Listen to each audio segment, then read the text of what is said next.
ابتدا ہے رب جلیل کے ببرکت نام سے جو دلوں کے بیت بخوب جانتا ہے. دیکھتی آنکھوں اور سنتے کانوں آپ سب کو سرینہ ایمان کا سلام. السلام علیکم ورحمۃ اللہ وبرکاتہ. الحمدللہ رب العالمین. اور بے شمار درود و سلام اس ذات پر کہ جس نے اپنی امت کو حیا، وقار اور شرم کا درس دیا. آج میرا موضوع سخن صرف ایک موضوع نہیں، ایک سوال ہے. خلعت انگریز یا پیران چک چک. یہ فقط ایک لباس کا سوال نہیں ہے جناب والا. یہ سوال لیے جو میں یہاں کھڑی ہوں، یہ سوال زمانے کی گرد میں کہیں دب گیا تھا مگر ختم نہیں ہوا. یہ سوال وہ ہے جو آج بھی ہر ایک نوجوان کے دل کے دروازے پر دستک دیتا ہے کہ اے فقر غیور، فیصلہ تیرا ہے کیا؟ خلعت انگریز یا پیران چک چک.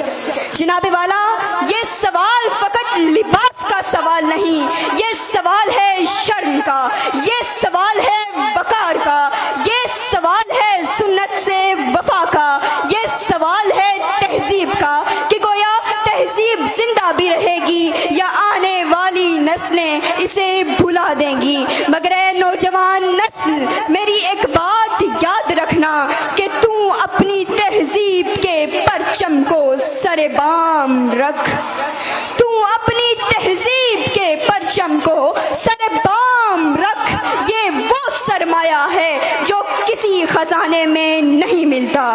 افسوس، صد افسوس کہ آج یہ نوجوان نسل یہ سمجھ بیٹھی ہے کہ مغربی فیشن میں حیا ہے. یہ نوجوان نسل مغربی فیشن کا دل دادا بنا پھرتی ہے.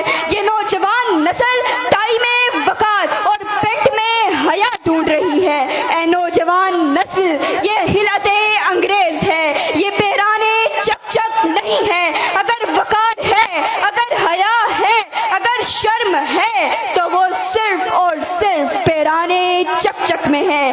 یاد رکھیے گا، یہ وہی نوجوان نسل ہے کہ جس کے بزرگوں نے خون کے دریا عبور کیے اور کہا کہ کھا کر لاکھوں تیر سینوں پر لکھتے ہیں یہ کنارہ، شرم و حیا دین ہے یہ پہچان ہماری. معزز سامعین کرام، وہ پیران چک چک جس کو ہم پہنتے ہوئے بڑا شرماتے ہیں، ہمیں بڑی آر محسوس ہوتی ہے، ذرا سنیے گا وہ پیران چک چک ہے کیا. یہ وہ پیران ہے جو فقط لباس نہیں ہے، یہ حیا ہے، یہ شرم ہے، یہ تہذیب ہے، یہ وہ پوشاک ہے جو عورت کو حیا اور مرد کو وقار بخشتی ہے. معزز سامعین کرام، حیا تاج ہے عورت کا اور وقار زیور مرد. جو اس کو چھوڑ دے تو سمجھو حالی ہیں ہتھیلیاں.